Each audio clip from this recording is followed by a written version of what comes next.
When I was a kid, my father sometimes told me at bedtime that if I closed my eyes and didn't open them for a long time, all the demons would blow away. Yesterday I turned 60, but I still take his advice. Not because I'm sentimental or want to keep the memory of my father alive. I just can't think of a better solution. To get away from all the demons that haunt Freeburg, I'd need to wear a blindfold 24/7. Plus, it's a good idea to act blind when talking to reporters. At least that's what my colleagues say. They're afraid of press conferences. But for me, it's more like a confessional. No matter what lies you tell, you're privately thinking the honest answers. It helps me remember who I am. The fact that I'll be reading all about it in the papers tomorrow is a small price to pay. Call it penance for the preacher.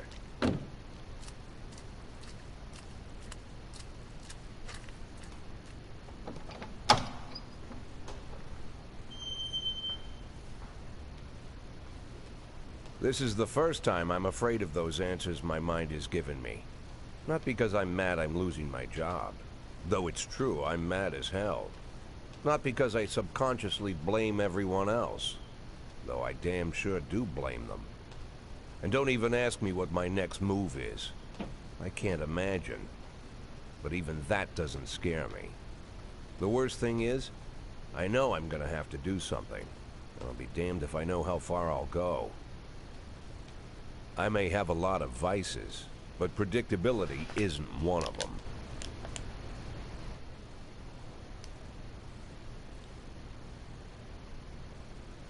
I learned a long time ago how to drive away the swarming demons. Your soul from your skin. Shutting my eyes tight as I can. The best solution remains the same. Play blind.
How's the back today, Mr. Boyd? Same as usual. How did the press conference go? You can read about it.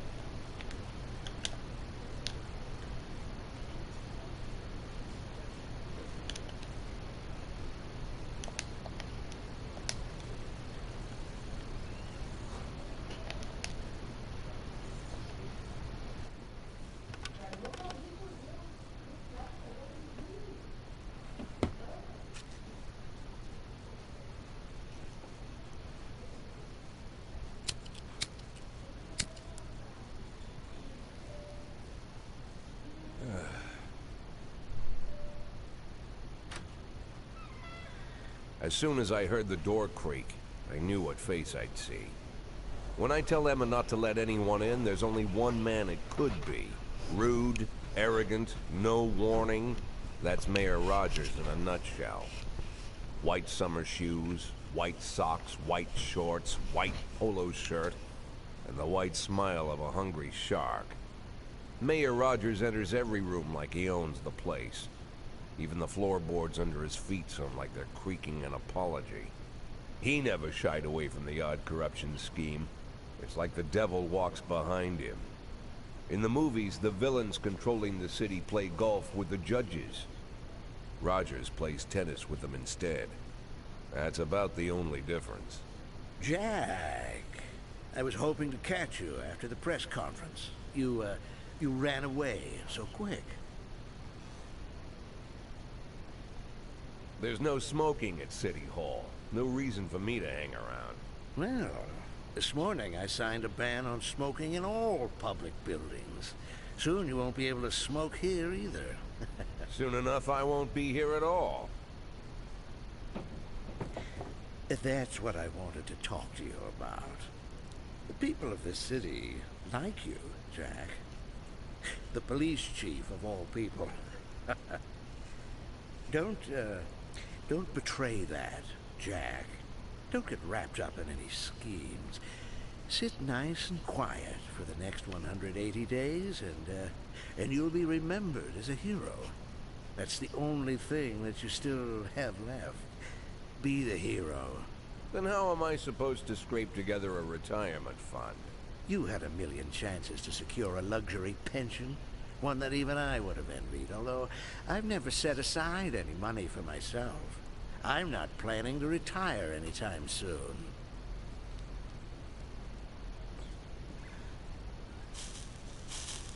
"180 days of quiet, Jack. That's all I need. I don't have any problems with you, and you won't have any problems with me. I have a new assistant, Troy Starr. If you have something to tell me, call him. But try not to bother him. He's a busy man. I'll do my best. And quit smoking up the office. One of my friends will be using it soon.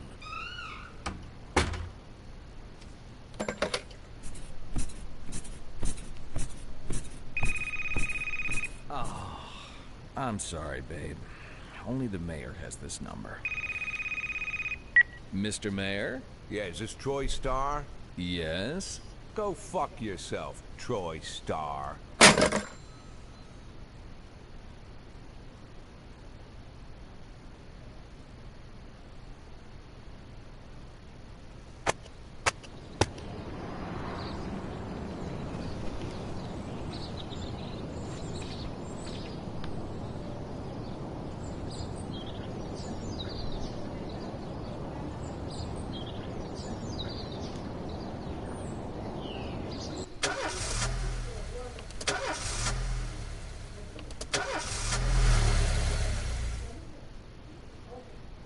Cops don't use the police station cafeteria anymore. There's some kind of stigma against sitting shoulder to shoulder with your partners. Everybody just takes snacks from the machines or grabs a meal and hammers it down in the corner like a vulture on a corpse. The main thing? Don't look into anyone's eyes. Could be construed as an invitation to sit together. The only people eating here are ghosts.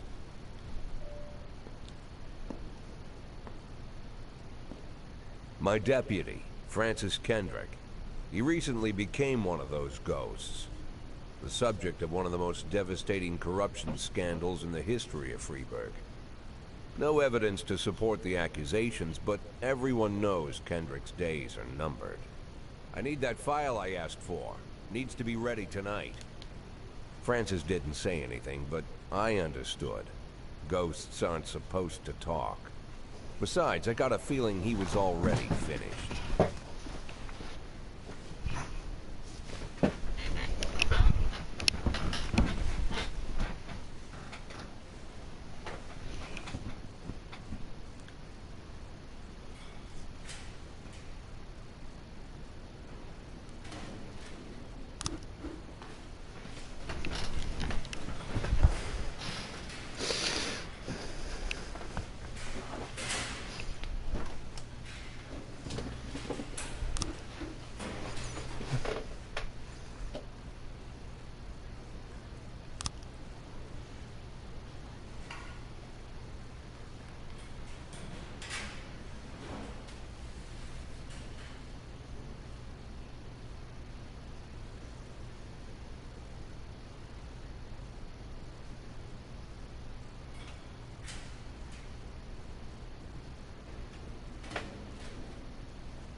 Nice.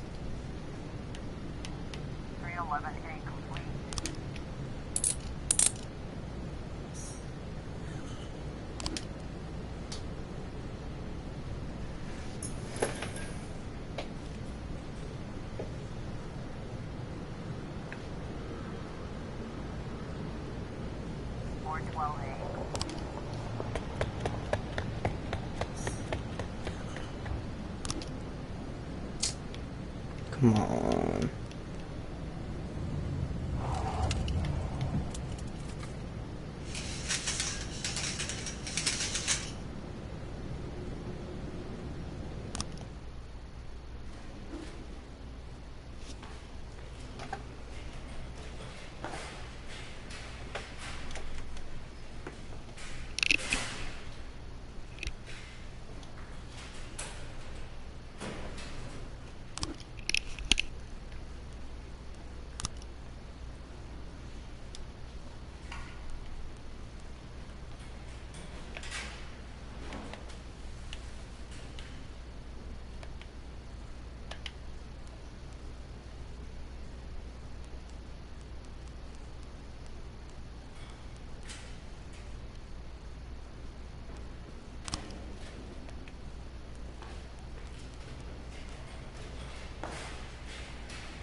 Used to be, when I asked Kendrick to stay late at the office, he liked to grumble and crack wise.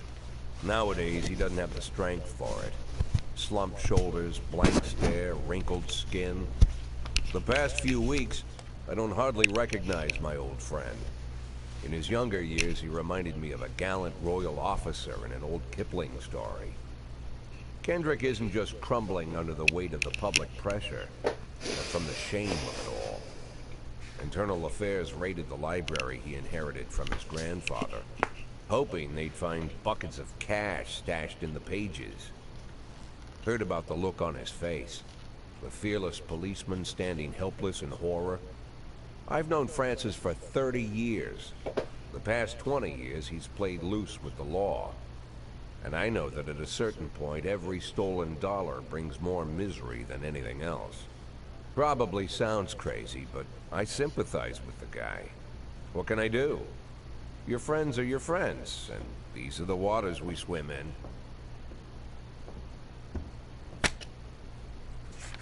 Called all of the people on that list today.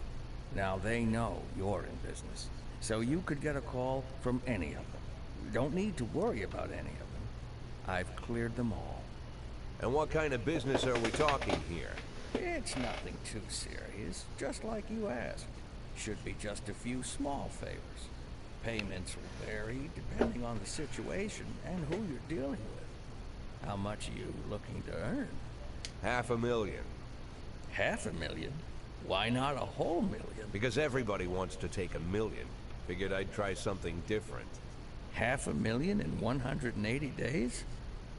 Well, you could earn it all above board if you netted all the big fish and hit all your bonuses. Never knew you for a fisherman. Well, you never got into my business, and I'm not trying to get into yours. But be careful about bringing in any other cops. Sooner or later, they'll put the finger on you. And one more thing, Jack. I remember what you said, but I should probably add one more name to that list. Christopher Sand. Sand. Christopher G. Sand. Everyone knows the name, but few could tell you who he is. The old man stays away from the spotlight. Always wears old-fashioned jeans and knitted sweaters. Gives to charity. Rarely attends social events. An avid hunter, I hear. Even dabbles in poetry. You'd never guess he's the head of the oldest and most powerful gang in the city. Goes back as far as his great-grandfather. And Sand is strict about following the old rules.